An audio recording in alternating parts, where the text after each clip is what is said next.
की शुरुआत में हमें एक शैतानी किताब के बारे में बताया जाता है जिसकी मदद से कोई भी शैतानी दुनिया तक पहुंच सकता है। और ये किताब तब लिखी गई थी जब समुद्र खून की तरह लाल हुआ करते थे, जिसकी स्याही से इस किताब को लिखा गया था। लेकिन 17 ईसा पूर्व ये किताब गायब हो गई। अब अगले सीन में हम ऐश और लिंडा को देखते हैं जो जंगल के बीच किसी केबिन में जा रहे होते हैं। वहां पहुंचने के बाद लिंडा डर रही होती है क्योंकि वो जिस केबिन में मौजूद थे वो किसी और का था। इस पर ऐश उसे समझाता है कि अगर वो लोग आ गए तो हम उनसे कह देंगे कि हमारी गाड़ी खराब हो गई, इसीलिए हम यहाँ रुक सकते हैं। इसके बाद ऐश को एक टेप रिकॉर्डर मिलता है। जब वो उसे प्ले करता है तो पता चलता है कि यह केबिन प्रोफेसर रायमंड का है जो अपनी वाइफ हेनरिटा और बेटी एनी के साथ प्राचीन इतिहास पर रिसर्च कर रहे हैं। इसके लिए वो कैंडवर के किले में गए थे जहाँ पर उन्हें वही शैतान की किताब मिली जिसे वो घर लेकर आए और उसका अनुवाद करना शुरू किया, यानी कि ट्रांसलेट करना शुरू किया। इस पर उन्हें पता चला कि उस किताब में बुरी आत्माओं के बारे में लिखा हुआ था कि उन्हें कैसे बुलाया जा सकता है। इस किताब को पढ़ने के बाद काली आत्माएं जिंदा लोगों को पजेस कर लेती हैं। इसके बाद उस रिकॉर्डर में बताया जाता है कि इस रिकॉर्डर में किताब की कुछ लाइनें रिकॉर्ड की गई हैं। फिर उसमें वही लाइनें बजती हैं जिसे सुनकर शैतान जाग जाता है और खिड़की से होते हुए लिंडा पर हमला कर देता है। इसके चीख सुनकर ऐश उसके पास जाता है और लिंडा उसे कमरे में नहीं मिलती, जिसके बाद वो उसे चेक करने के लिए केबिन के बाहर जाता है और जंगल में पहुंचता है जहाँ पर उसे लिंडा दिखाई देती है जो कि अब एक शैतान में बदल गई थी। वो ऐश पर हमला करने की कोशिश करती है लेकिन ऐश के हाथ में एक फावड़ा लग जाता है जिससे वो लिंडा का सर धड़ से अलग कर देता है और उसे वहीं पर दफना देता है। तभी हम देखते हैं कि वो शैतान ऐश पर हमला कर देता है जिससे वो हवा में उड़ने लगता है और एक पेड़ से टकराकर पानी में गिर जाता है। जब वो वापस से उठता है तो हम देखते हैं कि अब वो भी एक शैतान बन चुका है। लेकिन तभी सूरज निकलता है जिसकी रोशनी की वजह से वो वापस से इंसान बन जाता है। इसके बाद वो गाड़ी लेकर वहां से निकलने की कोशिश करता है लेकिन वो देखता है कि जंगल से बाहर निकलने वाला पुल अब टूट चुका है। इससे वो बहुत ज्यादा निराश हो जाता है। तभी वो शैतान फिर से उसका पीछा करने लगता है जिससे डरकर वो वापस से अपनी जान बचाकर केबिन तक पहुंच जाता है। इस दौरान वो बहुत ही ज्यादा डरा हुआ था। वो उस शैतान से बचने के लिए बेसमेंट में छुप जाता है जिससे वो ऐश को नहीं ढूंढ पाता और वहां से वापस चला जाता है। अब अगले सीन में हम प्रोफेसर रायमंड की बेटी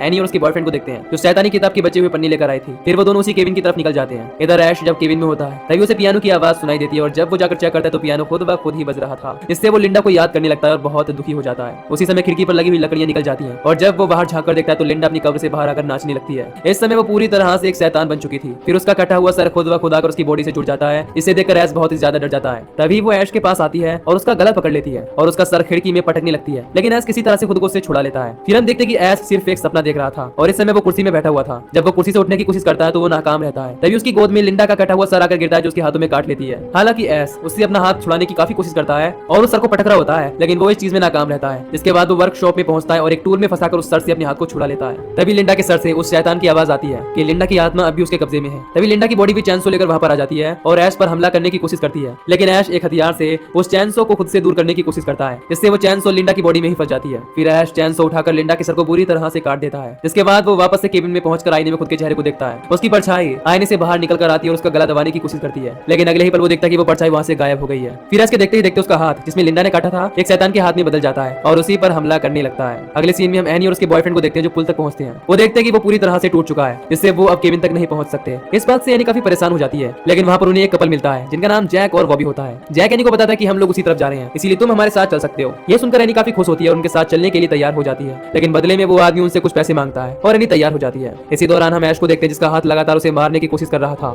जिससे वो बेहोश हो जाता है और उसका हाथ घसीटते हुए वहां पड़े हुए एक चाकू के पास पहुंचता है लेकिन इससे पहले ही ऐश अपनी उस हाथ में चाकू से अटैक करके वहीं पर फंसा देता है और चैन से उठाकर काट देता है लेकिन वो हाथ अभी भी जिंदा था और ऐश को लगातार परेशान कर रहा था। इसीलिए वो बहुत गुस्सा हो जाता है और शॉर्ट गन से उसे शूट करने की कोशिश करता है। इससे दीवार में छेद हो जाता है और उससे बहुत सारा खून निकलने लगता है जो देखते ही देखते ब्लैक कलर के लिक्विड में बदल जाता है। इस ब्लैक लिक्विड में ऐश पूरी तरह से भीग जाता है। इसके बाद ऐश वहीं पर गिर जाता है। उसी समय घर की सारी चीजें जिंदा हो जाती है और उस पर हंसने लगती है। ऐश इन सब चीजों से बहुत परेशान हो चुका था। तभी उस केबिन के बाहर किसी के होने का एहसास होता है जो कोई और नहीं बल्कि एनी और उसके साथी होते हैं। वो उन्हें शॉर्ट गन से शूट करने की कोशिश करता है जिससे वो गोली बॉबी को छूकर निकल जाती है। इसीलिए जैक ऐश पर अटैक कर देता है जिससे वो वहीं पर बेहोश हो जाता है। फिर जब एनी अपने पेरेंट्स को केबिन में नहीं देखती तो वो बहुत डर जाती है क्योंकि उसे लगता है कि ऐश ने उसके पेरेंट्स को मार दिया है। इसीलिए वो उस पर काफी गुस्सा हो जाती है। हालांकि ऐश इस दौरान उन्हें सब कुछ बताने की कोशिश करता है लेकिन वो उसकी कोई भी बात सुने बिना उसे उठाकर बेसमेंट में फेंक देते हैं और वहीं पर बंद कर देते हैं। फिर जब एनी अपने पिता की रिकॉर्डिंग सुनती है तो उसे पता चलता है कि उसकी मां हेनरिटा एक शैतान बन चुकी थी। इसीलिए उसके डैड ने उसे तहखाने में बंद कर दिया था। इधर हम देखते हैं कि हेनरिटा जो कि पूरी तरह से एक शैतान बन चुकी थी वो बेसमेंट में जमीन से बाहर निकल आती है और ऐश पर हमला करने की कोशिश करती है। इससे वो बेसमेंट के दरवाजे को खोलने लगता है और चिल्लाने लगता है। अब हम देखते हैं कि हेनरिटा बहुत ही ज्यादा खतरनाक दिख रही है और देखते ही देखते उसका चेहरा और भी ज्यादा भयानक हो जाता है। लेकिन इससे पहले कि वो ऐश पर हमला कर पाती वहां मौजूद लोग उसे बाहर निकाल लेते हैं जिससे हेनरिटा काफी गुस्सा होती है और जैक पर हमला करने की कोशिश करने लगती है। तभी एनी का बॉयफ्रेंड उसे बचाने की कोशिश करता है लेकिन हेनरिटा उसे भी मारकर बेहोश कर देती है। उसी समय ऐश जैक की हेल्प से उस बेसमेंट के दरवाजे को बंद कर देता है जिससे वो बुरी तरह से दब जाती है और उसकी आंख निकलकर वहां पर चिल्ला रही बॉबी के मुंह में चली जाती है। फिर ऐश वहां मौजूद सभी लोगों को बताता है कि जंगल में कोई बहुत ही खतरनाक चीज है जो शैतान बनने वाले सभी लोगों को कंट्रोल कर रहा है और वो भी एक शैतान है। उसी समय एनी देखती है कि हेनरिटा अब वापस नॉर्मल बन चुकी है जो उसे विश्वास दिलाने की कोशिश करती है कि वो उसकी मां है और उसे बेसमेंट से बाहर निकालने के लिए कहती है लेकिन एनी समझ जाती है कि वो उसकी मां नहीं है। तभी प्रोफेसर रायमंड भी वहां पर आ जाता है और वो भी अब एक शैतान बन चुका था जो उन लोगों को धमकी देता है कि सुबह तक वहां मौजूद सभी लोग मारे जाएंगे। रायमंड अब बहुत डरावना दिख रहा था। वो बॉबी पर अटैक कर देता है और उसके बालों को नोचकर खा जाता है। ये देख जैक उसे बचाने की कोशिश करता है लेकिन वो जैक को उठाकर फेंक देता है। ये देखकर एनी का बॉयफ्रेंड डरकर वहां से भाग जाता है। इसके बाद प्रोफेसर रायमंड हेनरिटा को आजाद करने के लिए बेसमेंट का दरवाजा खोलने की कोशिश करता है, लेकिन तभी वहाँ पर एश कुल्हाड़ी लेकर आ जाता है और उस पर हमला कर देता है और उसे बहुत ही बुरी तरह से मार देता है। इसके बाद उन्हें वहाँ पर प्रोफेसर रायमंड की परछाई दिखाई देती है जो बताता है कि वो शैतान तुम सबको मार देगा और उसे रोकने का सिर्फ एक ही रास्ता है। इस किताब के पन्नों को तुम लेकर आई हो उसी में इसे रोकने का मंत्र लिखा है। तभी बॉबी को महसूस होता है कि किसी ने उसका हाथ बहुत जोर से पकड़ रखा है। पहले तो उसे लगता है कि वो जैक है, लेकिन जब वो अपने हाथों में देखती है तो उसके हाथ में एक कटा हुआ हाथ था, जिसे देखकर वो बहुत ही ज्यादा डर जाती है और एनी के हाथ में लिया हुआ लालटेन उसे बुझ जाता है। अब वापस से उस लालटेन को जलाया जाता है, लेकिन बॉबी वहाँ से गायब थी, जो डर कर जंगल में भाग रही थी, जहाँ उस पर मौजूद लताएं हमला कर देती हैं, जो उसे पूरी तरह से जकड़कर जंगल के बीचों बीच ले जाती हैं और एक पेड़ से बुरी तरह से टकरा देती हैं। इधर ऐश किताब के उन पन्नों को बाहर निकालता है जिसमें उसे एक आदमी की फोटो दिखाई देती है। वो उसके बारे में एनी से पूछता है। इस पर वो उसे बताती कि 13वीं शताब्दी में एक आदमी आसमान से आया था जिसके पास बुरी आत्माओं को मिटाने की शक्ति थी। फिर एनी उन पन्नों में उस मंत्र को ढूंढने की कोशिश करती है और वो मंत्र उसे मिल जाता है, लेकिन इससे पहले कि वो उन्हें पढ़ पाती, जैक शॉट गन लेकर उन दोनों को धमकी देता है और बॉबी को ढूंढने के लिए अपने साथ जंगल में चलने के लिए कहता है। हालांकि ऐश उसे समझाने की कोशिश करता है और कहता है कि हम उस शैतान को किताब के इन्हीं पन्नों से ही रोक सकते हैं, लेकिन जैक उन पन्नों को छीन लेता है और उसे बेसमेंट में डाल देता है, जिसके बाद वो उन्हें जबरदस्ती जंगल में ले जाता है, जहाँ पर ऐश को वो शैतान पजेस कर लेता है और वो भी एक शैतान में बदल जाता है।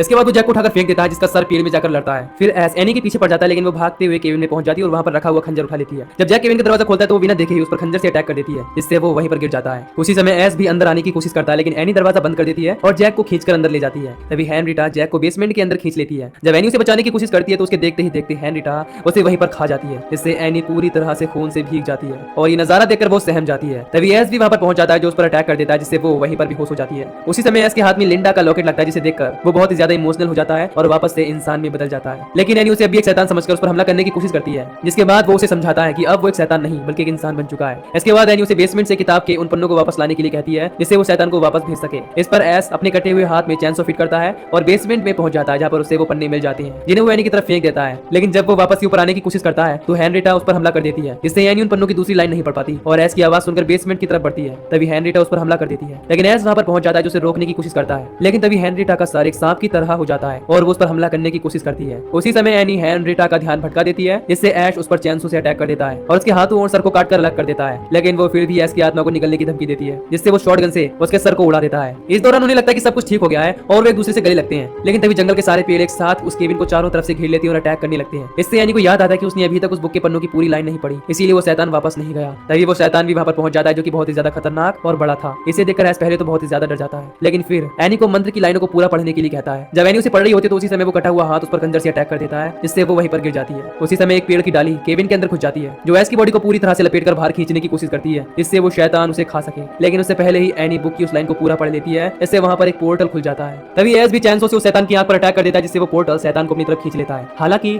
इस दौरान पहले तो ऐश को लगता है कि वो बच गया, लेकिन वो पोर्टल उसे भी अपनी तरफ खींच लेता है, जिससे वो दूसरी दुनिया में पहुंच जाता है, जहाँ पर उसे चारों तरफ से बहुत सारे सैनिक घेर लेते हैं। तभी वहाँ पर उन लोगों पर एक शैतान अटैक करने की कोशिश करता है, जिससे वहाँ मौजूद सारे सैनिक डरकर भागने लगते हैं, लेकिन जैक अपनी शॉटगन निकालकर उस शैतान को मार देता है और ये देखकर वहाँ मौजूद सभी लोग उससे बहुत ज्यादा इंप्रेस हो जाते हैं और उसे अपना हीरो मानने लगते हैं। अब यहाँ पर हमें पता चलता है कि आज कहीं और नहीं बल्कि पृथ्वी पर ही 13वीं शताब्दी में पहुंच गया है और बुक में जिस हीरो का जिक्र किया गया है वो कोई और नहीं बल्कि वही है। ये जानकर वो काफी निराश